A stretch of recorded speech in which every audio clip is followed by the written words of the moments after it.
I want to introduce our speaker for you today. His name is Jason Helton. And so Jason is a guy that I went to Faulkner with in college, and we did not necessarily run in the same circles at first, but he is just the kind of person I saw, and I thought, I want that guy to be my friend. He's such a good person. He was so caring and so involved in people's lives. And so it's just, you ever walked up to an adult and been like, hey, let's just be friends? All right, it's a little bit awkward, but it worked because we're friends. And so once I got to know him, I felt that way even more. He's a great guy. And so I think that's what qualifies him to talk to us more than anything probably. But also, Jason has got a unique career trajectory. He's at the same congregation he has been at since he was an intern, the Madison Church of Christ near Huntsville, Alabama. And when he went there, they were around 900 members or so, 950. And he was a youth intern, then he became the youth minister. And when you have a congregation that's about 1,000, you think about how many teenagers are in that congregation. And so he was basically in charge of a church within a church, having so many students, and did a great job with that and grew that program and handed it off. And then he recently got a master's in online ministry. And so that is a real thing that exists, and he got it, so he can prove it. So Jason is in charge of helping his congregation and Faulkner and different Brotherhood Works and other churches put out not only content, but making sure it's sound and making sure that it looks good.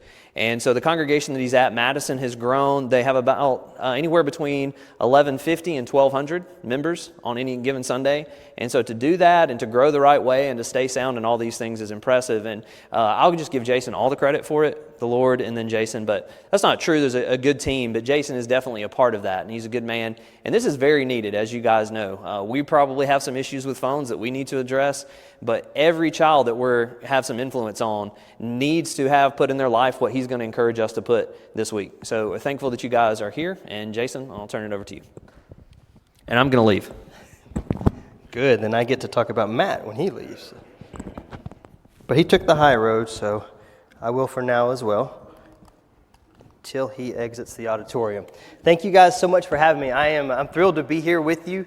Matt has become one of my dearest friends over the years. He's one of the most loyal friends you could find, and he is a guy that keeps you accountable in so many ways. And I know that you guys are blessed by the Wallens as well. I don't know how many of these workshops I've done, but I started about a year and a half, almost 2 years ago after a class that we did at Madison. And it started actually from doing some research for a grad school project I had, and I couldn't find a lot of information on faith and technology and how they kind of impacted one another. And so I started doing some digging myself.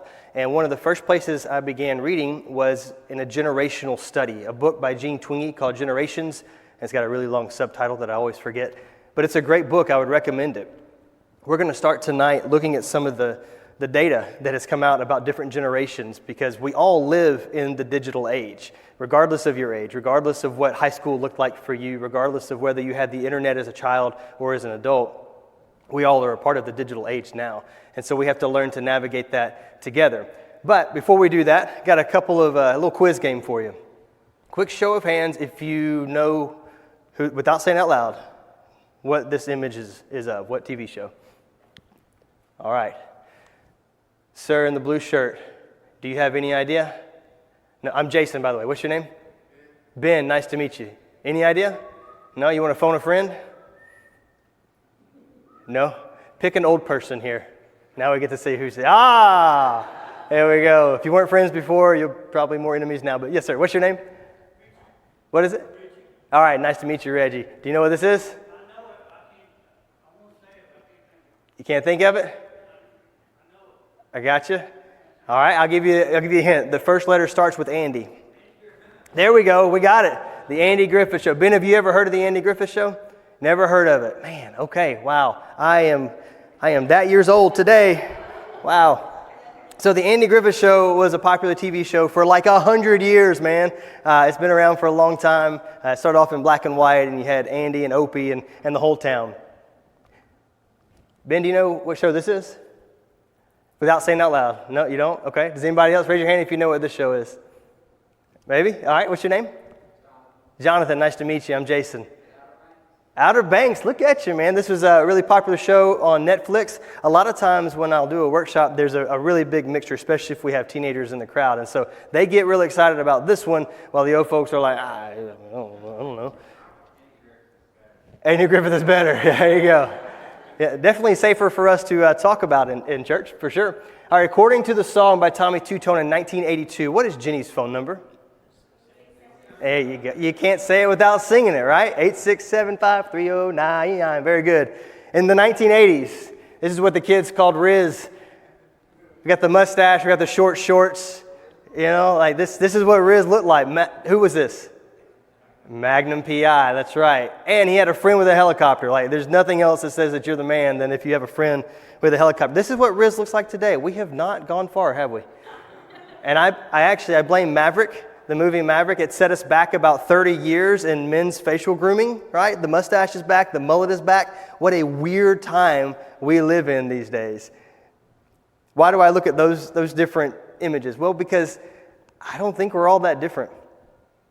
I don't think that if you look at one generation and you put it up against another generation, there's as much difference as we like to think. There are some key experiences that are very unique, and we're going to talk about those. But I think the very first tool that the devil likes to use, particularly in a congregation, in a community or a family of believers, is that he wants us to think in terms of us and them. Us young folks, them old folks, or us old folks, and them young folks. I'm in this weird like middle age place where like old people think I'm young people think I'm old, but I'm on a first name basis with my chiropractor, so I know I'm not young, right? But I still kind of have some of the same experiences that younger folks have. So it's an interesting place to be. I think of it in terms of sort of a bridge, or try to be a conduit between generations. Because if we look at another generation, we say, well, they're not like us, so we got nothing to do with them. Well, then Satan wins. You know, when we do that in terms of skin tone, we call that bigotry. We don't always think of age bigotry in the same way, but the impact's the same. And the impact is Satan wins. Satan becomes divisive, and he cultivates divisiveness. So we've got to learn to see each other through the lens of the gospel, which allows us to see one another with the same value that Christ sees us, no matter what your skin tone looks like, no matter what your hairline looks like, no matter what your age might be, right? We don't see through those other lines. Technology is one of those tools that Satan can use very, very easily to divide us. Because you grew up wanting to drive at the age of 15, couldn't wait to get your car at 16, and teenagers today are waiting until 17, 18, 19 years old before they have a desire to even get behind the wheel. Well, those are different experiences.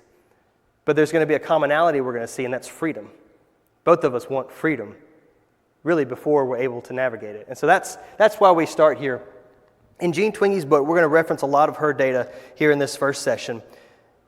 She goes through and she has used the largest data set that we have currently to analyze the different generations. We're going to look at the boomer generation, which is, generally speaking, the oldest generation among us. And every generationologist, or whatever their technical name is, has a different little timeline for each generation. What's unique about Jean Twengey's approach is that she doesn't just take world events like most of the standards in studying generations. They will take a global, like a world war or something like that. She takes those global events, but then she also adds technological advancement. And I think that's really important because technology directly impacts our experience and our life.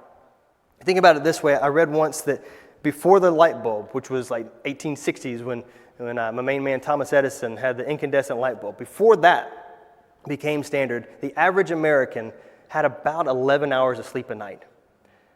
My wife and I have 4 young kids, so 11 hours of sleep is like non-existent. Something's not right. Someone's sick if that's the case.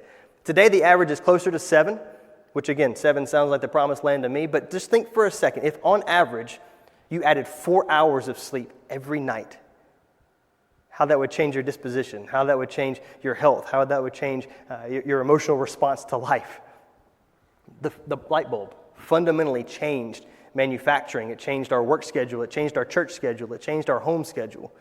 And it also appeals to this part of humanity. And this is why we talk about technology in the spiritual context, is because technology is so powerful.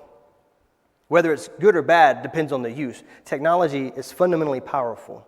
And there's a part of humanity, I think, that when it's not held in check, when it's not humbled, it appeals to this idea that we want to be godly as opposed to being, godlike as opposed to being godly.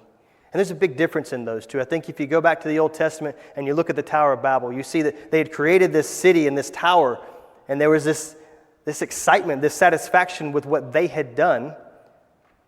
But what they had done was actually not what God had instructed them to do. Technology appeals to this inner part of us that can think of ourselves as greater than or in the same place as God. You think about it, in the 80s, I think that was the peak of innovation. There was a moment in the 1980s where you could clap your hands and the lights would turn on or turn off. The clap on, right? Like that, the clapper was the best invention we've done. Now we tell Alexa to turn our lights on and off. And that's convenient and easy and simple, but go with me for just a second. Like if we really were to go to the extreme here, how did God turn the lights on? Well, he spoke them on as well. So I really think it's important for us to understand the context of technology in our life, the role that it can and should play, because it brings in a lot of convenience and a lot of comfort, but there's nothing in the gospel that says that you are promised a life of convenience or comfort. So if we find ourselves in pursuit of the gospel of comfort and convenience over the gospel of Christ, we're in dangerous waters. So that's why we start here. That's why we look at some of this information. You can see several images there on the screen of folks that are part of the silent generation. Twenge puts this generation between 1925 and 1945. You think about the world events that would have happened during that time, world wars, the Great Depression. These are very formative events in their childhood. But one of the things that I really want to kind of focus in on with the silence is that they had early marriages. They got married at an early age, and they had lots of kids. These are interesting trends that will change over time. People married earlier in the 1950s than they did in the 1930s. In fact, the silent generation was younger than any generation in the 20th century to get married. Nearly half of new brides in the 1950s were teenagers. The post-war baby boom in 1957, the birth rate was 3.8 kids per woman. I don't know how you get to that 0.8, but it was the 50s. So think about it this way: children that grew up in two-children homes, they had one sibling, were now parents of multiple children. That's a unique shift in family dynamics. The divorce rate shot up in the 1960s and 70s, and most divorces occurred between the ages of 25 and 49. So silence actually started the rise in divorce rate. The boomers took it to another level, but we don't oftentimes think of that generation in terms of that stat. But these contemporary ideas and issues that we face today, I hope that by the end of this session you'll realize they have deep roots. They go back decades, generations, and sometimes even hundreds of years. There was a rise of individualism that came about during their adolescent and formative years. Technology in the home allowed more women to join the workforce and to achieve job equality, so there was less of an emphasis on the traditional family dynamic. Remarriage became very common. 60% of men and 50% of women remarried within 5 years of being divorced. You think of people like Elizabeth Taylor and Larry King, both married 8 different times. Johnny Carson, I think, was married 4 different times. Silents were twice as likely as those in the greatest generation to believe that traditional gender roles were not necessarily better. We definitely think in terms of that as a modern or contemporary concern, but even more than two generations ago, we started to see the change in that mentality. So within 2 generations, we see opinions flipping from the greatest generation supporting traditional gender roles, and then the boomers completely disagreeing with it. So the silents found themselves in this middle ground. And that's one reason why they found themselves with the name Silent Generation. There was an article in Time magazine, I believe it was, somewhere in the 1950s that basically said, where is this generation? Where are they? There aren't any pioneers here. There aren't any loud voices. But if you look at those images, those folks have been an influence in our culture for a long time. So it was maybe a preemptive article.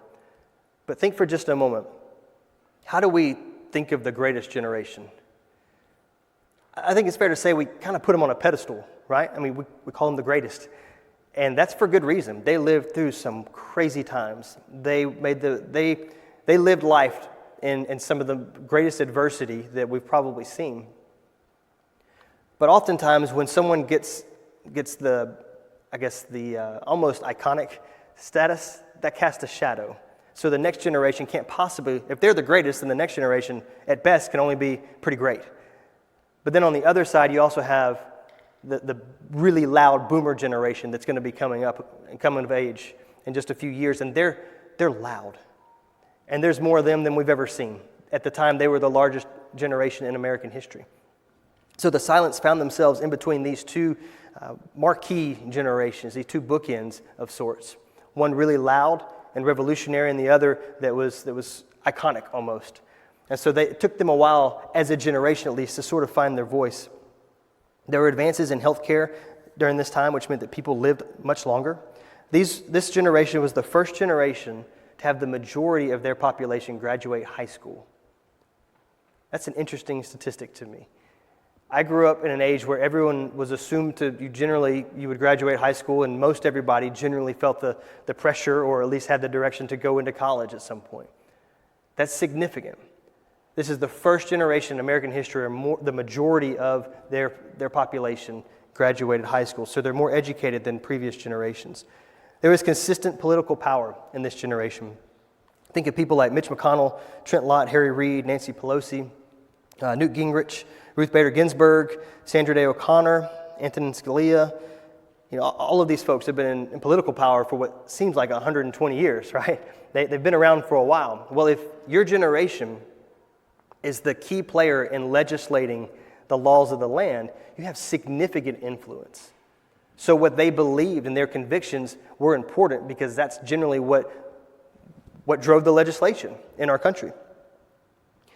They're known as generally stable and calm. Fewer have experienced mental distress, especially compared to younger generations. Some of the other rise of home appliances and color television, air travel, some of these other inventions during their formative years really set the tone for the direction of our country. So now we'll move on to the boomers, and this is the part where I give you my take on why it's not the millennials' fault everything's wrong. It's really the boomers' fault. So let's dive in.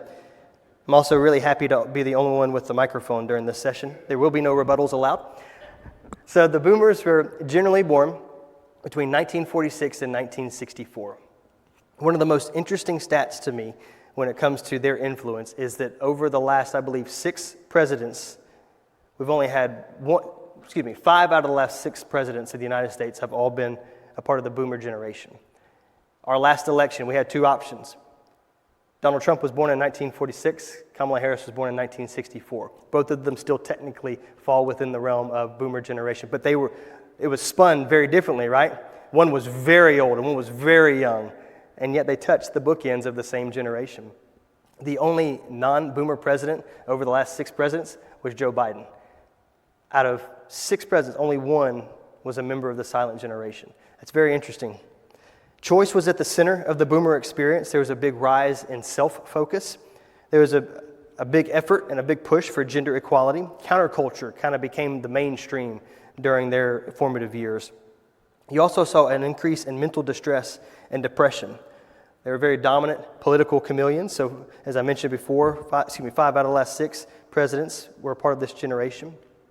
They had fewer kids, and there was a growing number of divorces in their marriages. In a nationwide survey that was conducted in 1967, it reported that 85% of U.S. adults said that premarital sex was wrong. In 1967, 85%. 12 years later, in 1979, that number plummeted to 37%. So this is where we see the most significant and vocal shift in thinking and culture. The sexual revolution was a battle between the boomers and the greatest generation, and the boomers won overwhelmingly. They tried to, as I point out, I have a friend of mine who just happens to be in this generation and sees things differently, that it might be a younger generation's fault for why the sky is falling. And I like to remind him that when it comes to today, we struggle sometimes with pronouns and word definitions. In the early 90s, the very first boomer president tried to redefine the word is. If you remember, Bill Clinton was caught in his transgression, and one of his hearings, his response to a question was, "It depends on your definition of the word is." That's not a thing, man. Like, it means is, right? So there's this idea of tweaking and changing verbiage to fit lifestyle and to justify choices. And so that definitely is not anything new. The boomers did pioneer the idea that it's okay to talk about things out in public. You think about Oprah Winfrey and the massive influence she has. That's largely because on her show, she talked about anything and everything. And for a lot of people, that was refreshing.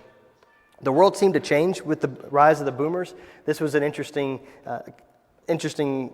note that Jean Twenge made. She said that when they were children in the 50s and 60s, the country was very child-focused. You think in terms of entertainment, TV shows and movies were very much focused on family and family values. When they were rebellious teens in the 60s, that's when we had all of the civil rights movement, when we had a lot of other movements during that time. You think of Vietnam War, there was a lot of controversy and a lot of clash when they were in their teens and early 20s. When they became young adults, our culture experienced a fascination with the mystical. Think of the 70s in particular, drug use that led into the 80s. They were building careers in the 80s and 90s, and our country favored a very stable and booming economy. So it's kind of interesting to see how our country has kind of gone up and down in the same lifespan as the boomers. The social protests of the 60s declined in the 1970s. So in the 60s, you saw a big emphasis, particularly on sort of a community-based revolution. But as you move into the 70s, there was more emphasis on changing self rather than changing society. There was a rise of a new genre in books called self-help. That became the new thing. Google has a Google Books database where they chart the usage of different terminology. And it's interesting to note that the words unique and identity surged in use in American books after 1960, specifically the word identity. And if there's a buzzword today in our culture, I think identity would probably be in the running for that. But it's, again, not new. It's been around now for 60 years. Some of the major tech developments under the boomers would be the cassette tape, my personal favorite, the 8-track player, space travel, videotapes, but one that oftentimes goes overlooked, and it happened during the lifespan of the boomers. They didn't bring it out, but the introduction of the birth control pill in 1964 had a tremendous impact. That comes out in 64. In 1969, you have 68, 69, the end of the 60s into the 70s, you have Woodstock, you have all of the, well, we still have to, this is the real card that I play when I say it's the boomers' fault, disco, all right, of the 70s. That's the thing. We can't ignore it. I'll take on the boy bands of the 90s. That's fine. That's our fault. But disco. When you think in terms of all of the glitz and glamour, and particularly the sensuality that really kind of became front and center during this time, the birth control pill, I think, oftentimes goes overlooked as having kind of an undercurrent in the midst of all of that. Let's move on to Gen X. This is another generation that sometimes gets kind of sandwiched between two vocal generations. You've got the boomers over here and then the millennials coming after, who then would be the largest generation of their time. But the Gen X is right there in the middle. They're known for being both analog and digital communicators. They're the first generation on the internet. And they were the last generation to have a largely, almost exclusively analog childhood, which is significant. If you think about it this way, they were the last full generation to go through high school without the internet. I graduated high school in 2003, and I remember 10th, 11th, and 12th grade, instead of going to the library to check out books, they were teaching us how to use the online Alabama Virtual Library. You had a new PIN number, you had to go through and search, and my man Dewey Decimal, he was on the way out, and it was a sad day, but there was a shift that was happening, that was occurring. Gen Xers were the last ones to be on the internet, be without the internet in high school. You think of platforms like YouTube was started by 3 Gen Xers: eBay, PayPal, MySpace, Twitter, Uber, Napster. It will always be Twitter, never X. All these startups started because of Gen X. They created the marketplace. They created the foundation of the online society, and then the millennials became the first consumers of that society. Gen X was very much a TV generation. They had shared experiences through TV because you only got to watch shows when they came on, unless you recorded them, right? So everybody had their show on Tuesday night or Thursday night, and that was primetime TV. Kids today don't understand the stress and the anxiety. If you have 2.5 minutes to go to the bathroom, to go to the kitchen to get your snack, to get back in time for the show to come back on, your brother's in the front, it's back on! Oh man, you're coming down, sliding in with your socks. Like, they don't understand that. But what also happens, and what we didn't understand, is that's a natural stopgap. There's going to be every 8 to 12 minutes, there's going to be a pause in the show. Well, today when you stream, it just keeps going and keeps going. You got about a 10-second little span to when Netflix just kind of judges you, says, "Hey man, you still watching?" Like, yes, I'm still watching. But when we stream and that's a constant flow, that's a very different experience. Even just commercial breaks, that makes that experience unique. This generation started to learn the facts of life by watching the facts of life. As the divorce rate continued to surge, surrogate fathers were on TV. As divorce rates soared, Dr. Huxtable became that surrogate father figure. Later on in my generation, it would be Officer Winslow and Uncle Phil and Mr. Belding and who's Boy Meets World, Feeney. All of these role models now became very prominent figures, not just in entertainment, but it was a situation of art imitating life. They kind of filled the void that we didn't realize. This started even further back than that with Mr. Rogers, becoming a voice of wisdom, a voice of maturity in the lives of people that were starved for that. The Atari game console brought video games into the living room. I have a friend who's probably mid to late 50s, and we were talking one day about his experience growing up. He said, we spent every Saturday at the arcade. And Monday through Sunday was trying to save up quarters to get ready to go hang out with your friends at the arcade. I said, well, that's interesting because, excuse me, when I was growing up, the arcade came home. When everybody started having their own consoles, I didn't have to go to the arcade anymore. Arcades now were reserved for birthday parties. And you saw a slow decline and then a rapid decline once not just the console was at home, but the connection to the internet. And so you see how the experience was similar. We both wanted entertainment. We both loved video games, whatever those looked like, whether it's a pinball machine, Pong, or Call of Duty. But how you interact with your friends, that shared experience, is still a little bit unique from one generation to the next. The core experience and what they're after, community, relationship, entertainment, those are the same. But how they're packaged is a little bit different. As I mentioned before, Gen X became children of divorce. Nearly 3 times as many children in 1980 were living with a divorced mom or dad than had in 1960. So over the span of about 20 years, we had triple the amount of people that were growing up in a divorced home. Excuse me.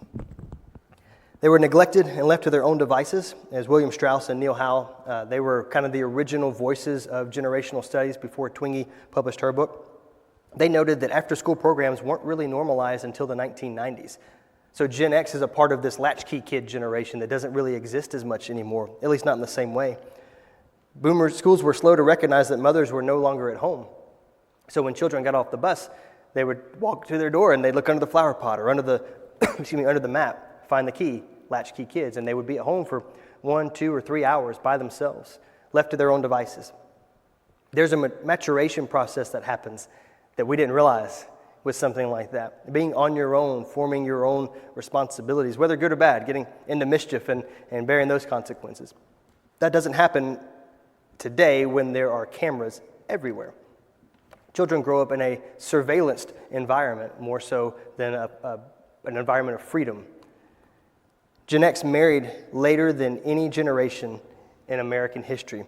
They were now living in a shorter childhood and had a longer adolescence.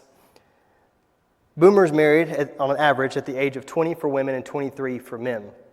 Gen X married on average at 25 for women and 27 for men. Today, the median average for women to first get married has risen to 28 years old. At least this was in the last study I read of in 2023. And for men, the average age now is 30 years old. So from boomers to millennials today, or the older part of Gen Z, we're talking an entire decade later. Imagine if you got married later in life. I got married at the age of 26, so I'm right there in the middle. But if you got married at the age of 20, by the time you're 26, you probably have some kind of a mortgage. You have some kind of a job, perhaps even a career occupation job going on. You might even have a couple of kids by that time. When I first started at Madison, I was not married, and our preacher at the time had been married for about 100 years, and so he couldn't understand, why aren't you married yet? I'm asking the same question, man, back up. But he and his wife got married when they were in their late teens. I'm pretty sure she had to sign his report card at school. I would bring that up often. But by the time he was my age, by the time he was 26, he had a master's degree. He had 3 kids. He was teaching. He was also preaching full time. That's a completely different experience. I just wanted a girl to go on a date with me. Those are totally different life stages. And so when we look at each other and we say, well, they're not like us. Yeah, it's a different experience. But that doesn't mean that we can't be one in Christ. We can't allow the differences, and particularly the differences of the experiences that we're not even responsible for. I didn't choose that, right? You don't always choose exactly when these life events happen as you're growing up. So I think it's important for us to understand things have been changing, and they've been changing for a long time. This was the first time we saw a lower age for their first sexual experience, but a higher age for their first marriage. Having children was no longer tied to marriage, and this goes back to the birth control pill. When you remove what is perceived as the greatest consequence of sexual activity, that's no longer a thing with the birth control pill, then sexual activity changes the landscape. Only 11% of women ages 19 to 44, so the boomer and silent demographic, had lived with an unmarried partner before their first marriage. 11%. By the time we get to Gen X and millennials, that's 2010 to 2013, 69% had. So another generational shift in opinion, whether it's right or wrong to live with an unmarried partner before you're married. Divorce rates fell after the 1980s. More people got married later, which generally means that you stayed married longer, but more people were living together that weren't married than they were in the 60s and 80s. There was high self-esteem that was really promoted during this time, and especially as you get into to the millennials in particular, you'll see that kind of crescendo. The use of the word self-esteem in the Google database skyrocketed from 1970 to 1995. Boomers discovered self in the context of groups like protests and festivals. Gen Xers did not. We see an increase in isolation, increase in individualism that will only grow exponentially with the millennials. I think of TV shows like Lifestyles of the Rich and Famous. It really started to showcase on TV the opulence or the extravagance, materialism, consumerism. This is a really interesting stat that I've heard, and I always thought it was kind of a... Well, we'll get to that when we get to millennials. It involves education, and there's a shift in grades, but there's also a decline in the amount of study time. And so this kind of begins with late Gen Xers, but we see it especially with millennials, and we'll go ahead and move on to them. With millennials, there's less time spent studying, but higher grades.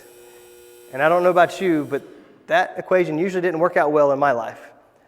So what we have is actually documented this idea of grade inflation that took place, which is really interesting. So for for the millennials, they lived through events like 9/11, the dot-com bubble, the housing bubble.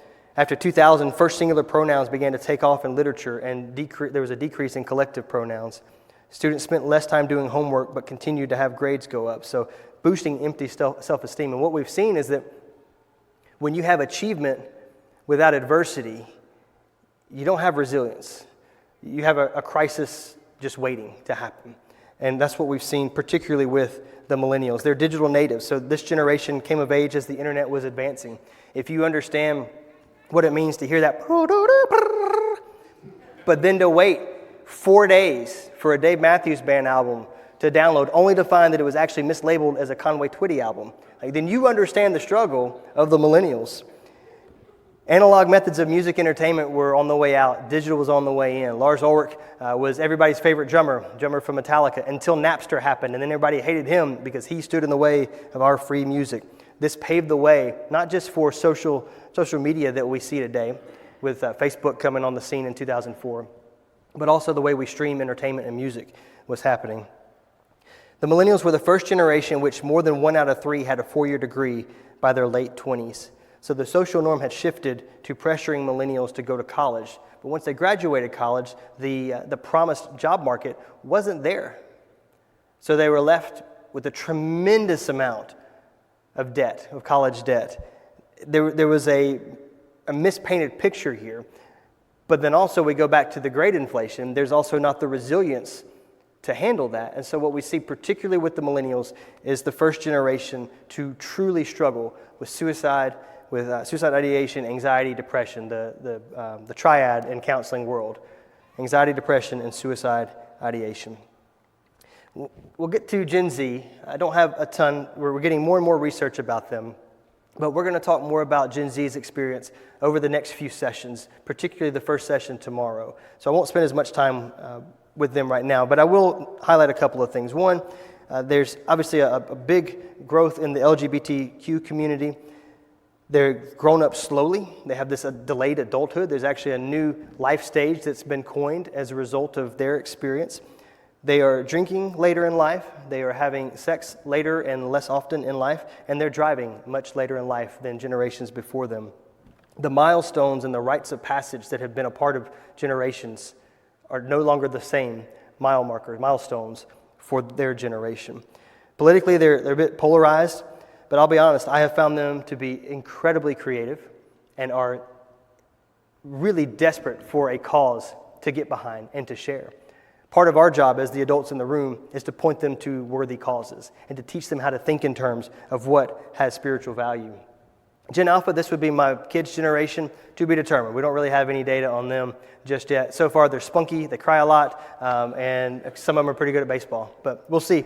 We'll see where they go. I want to focus the rest of our time on a couple of revolutions. There were 4 of note during the 60s and 70s: the tech revolution, the sexual revolution, women's movement, and the youth movement. First is the tech revolution. We moved from a manufacturing economy to now into a knowledge-based or a tech economy. And that means that manufacturing today is 6 times the amount it was. 6 times the amount it was in 1950, but it uses half the amount of people. And it's going to be even less than that if Amazon has their way. With the introduction of AI and AI-enabled robots, the manufacturing scene has changed drastically. There's a need for more education. You see that each generation graduated high school and then graduated college and then had multiple degrees. So as you get into the knowledge-based economy, it takes more time to get those knowledge-based credentials, which means you generally have families later in life. So all of these revolutions that happened 60 and 70 years ago are directly impacting where we are today. As I mentioned before, the birth control pill in 1964 broke the link between sexuality, reproduction, and marriage. Most people today begin being sexually active 10 or more years before they actually get married.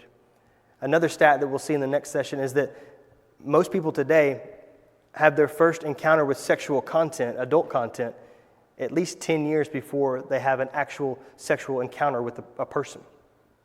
So we're talking 10 to 20 years of your view of faithfulness and sexuality, holy sexuality being manipulated and formed and shaped, but outside the relationship of a marriage. That's significant. That changes a lot about the character of our younger generations.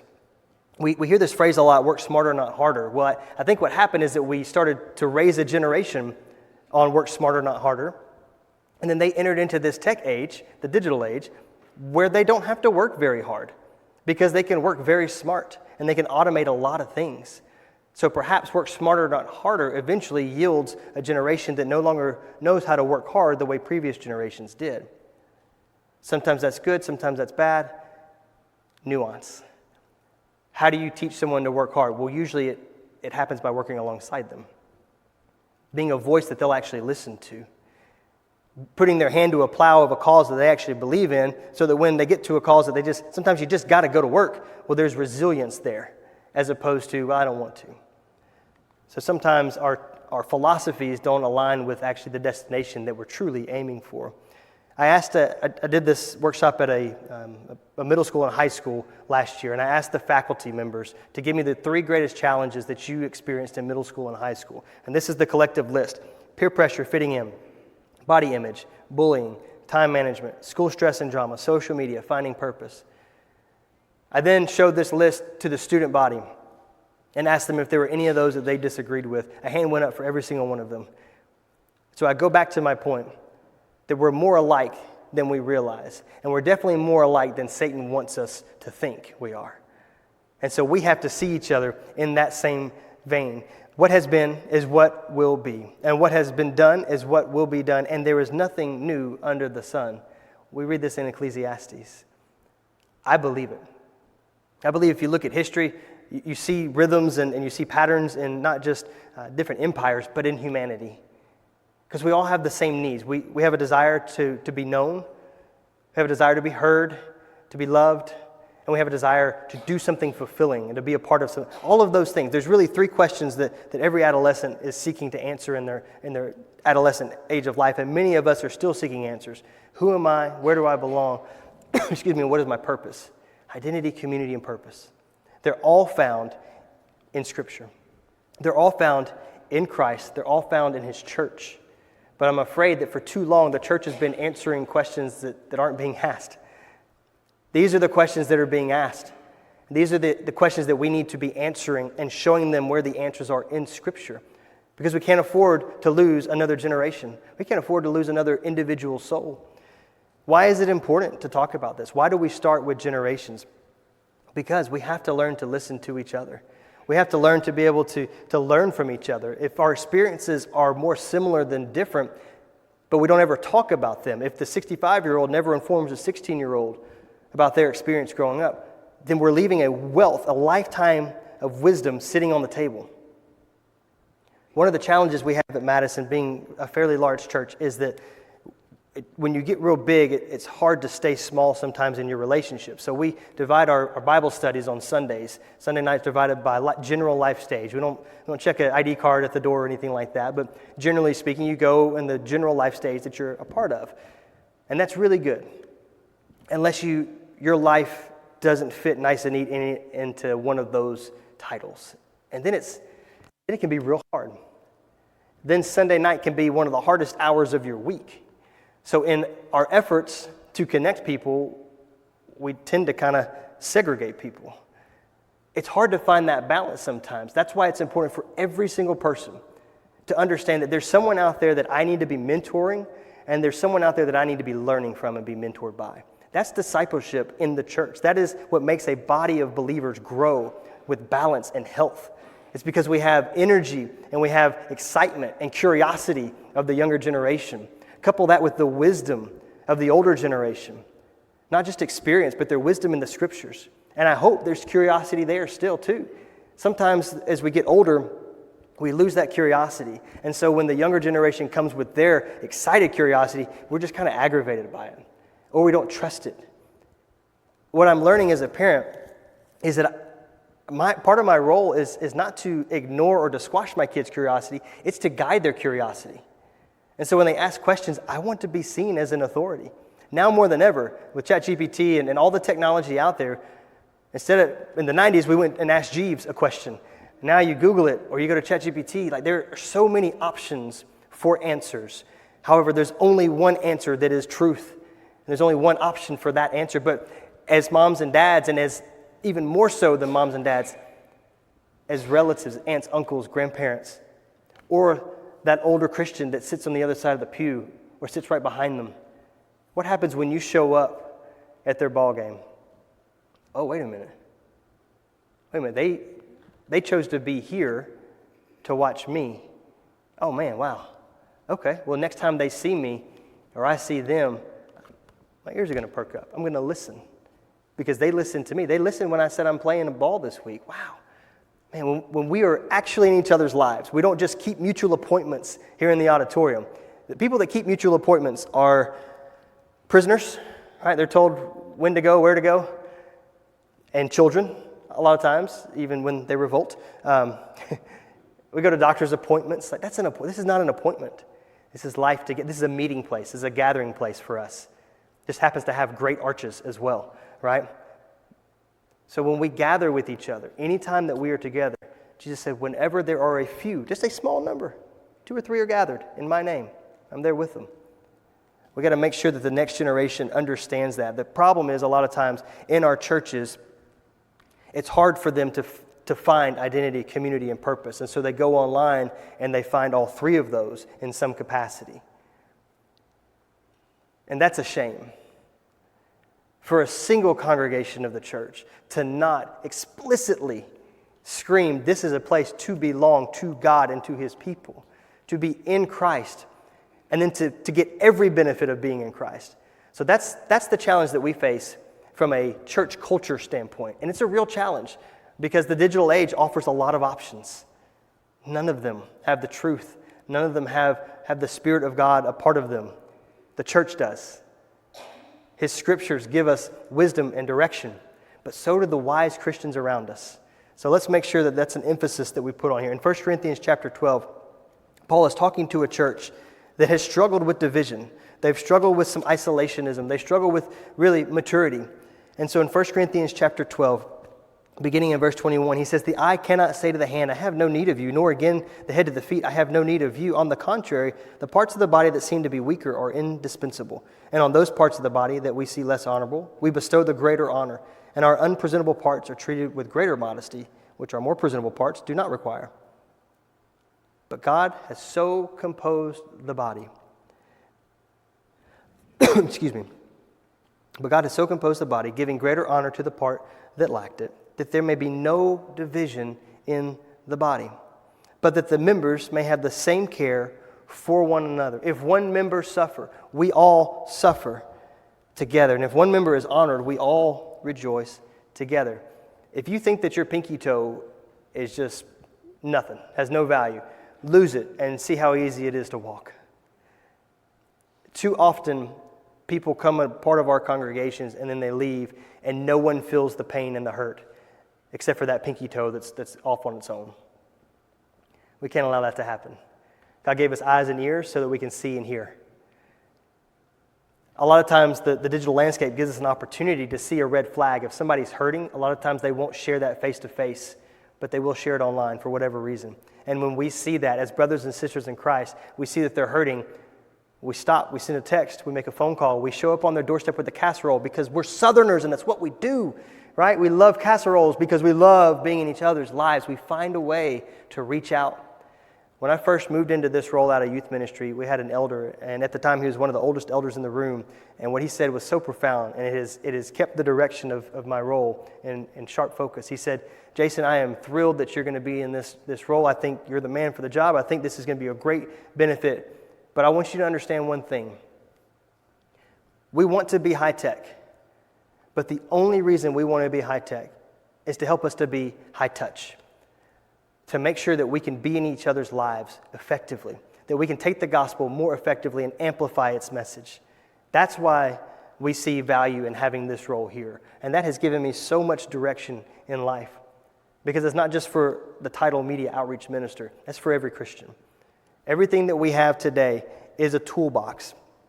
As we close here, I just want to make one point clear because it struck me recently.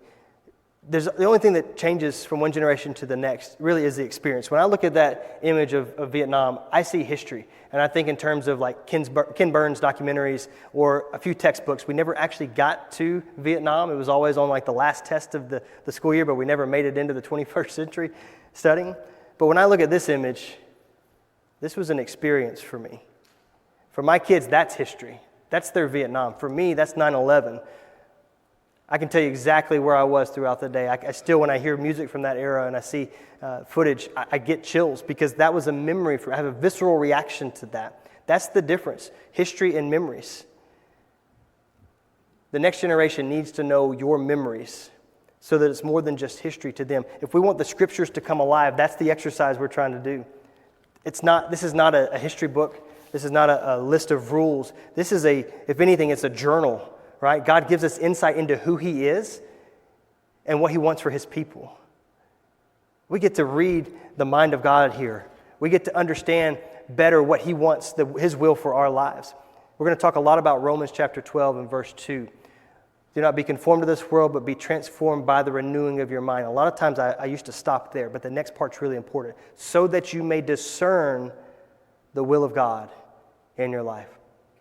Romans 3:23 says that we have all sinned. We have all fallen short. We all need God. And we all live in this digital age, so we all need each other to have a hand to the plow. This is where we're going to land for this first session. I'm really excited for you guys to be with us. The next session is actually probably the session that has become the most important to me because it's a couple of different topics. It's technology, but we're also going to talk specifically of how technology has shaped and formed an entire generation's view of sexuality. And it's a topic that we don't always talk about, especially openly in a Bible class setting. But just because we don't talk about Bruno doesn't mean Bruno doesn't exist, right? We're going to close with a prayer, and then as you eat, we don't talk about Bruno stuck in your head. You're welcome. Let's bow. Father, we thank you so very much for the blessing and the honor and privilege of gathering in your name tonight. We're thankful for those that are investing in the hearts and the souls of our children. I pray that the teaching that they hear tonight will take deep root, that the planting and the watering that is taking place tonight would bear fruit in your eyes, that you would continue to give increase as you do. And tonight, I thank you for our time together in this adult class. I pray that the topics we talk about will guide us give us a clearer image of your will in our life. And I pray that you would guide us to truth. Thank you so very much for the clarity that comes from your word as it continues to show us who you are and as we continue to show the world who you are. It's through your name we pray. Amen.